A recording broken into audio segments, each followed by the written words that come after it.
was told to give a best man speech, and I realized I'd never actually said how I know Cade. So, for those of you who don't know, I'm Cade's brother. I've known him for how old are we?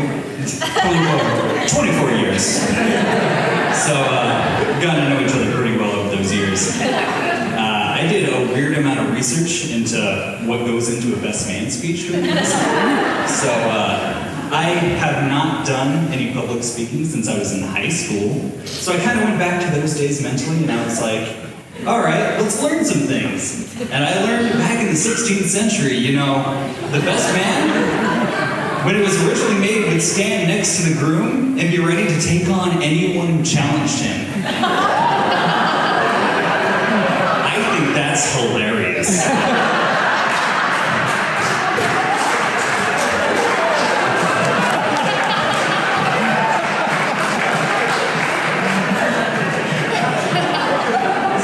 To say, you got this, bro.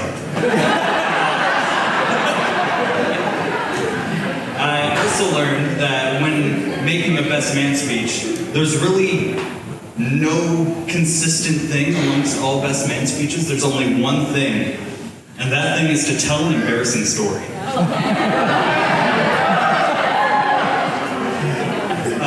Luckily, there's not many embarrassing stories I can tell of Cade. Not because there's so few, but because whenever I tell them, it's always about this scrawny little chubby kid, and it kind of contrasts with who he is now. So, I'm just going to tell a story that I always think of whenever I hear a big accomplishment that Cade's done, or something that he's just put his whole heart into, because it's just a story I've kept with me ever since it happened back in the day. Back, I want to say in like 2004 or 2005, there was not a tragic day in the Brownlee household, but this little guy got into his first fight. There was a little girl getting bullied in his elementary school, and he stood up for her.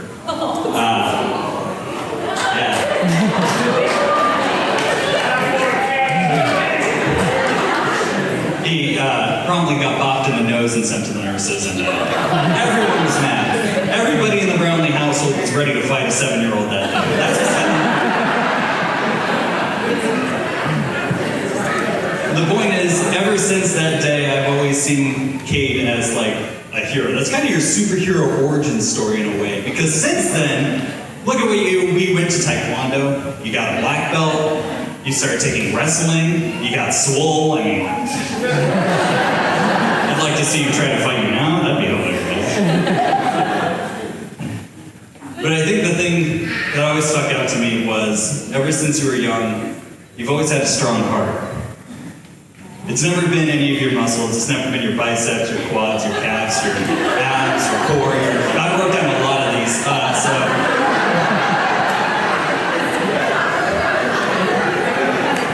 it's always been your heart. Ever since you were a little kid, petting frogs on the side of the road and wanting to take them home with you. And that's always something that I see whenever I see Cade. I always see this chubby little kid with a really strong heart. Because he's gone through so much over the past bunch of years. And not a lot of people see that. We get to see the finished man that's here today. The man with a college degree who's ready to go out there and take on the world.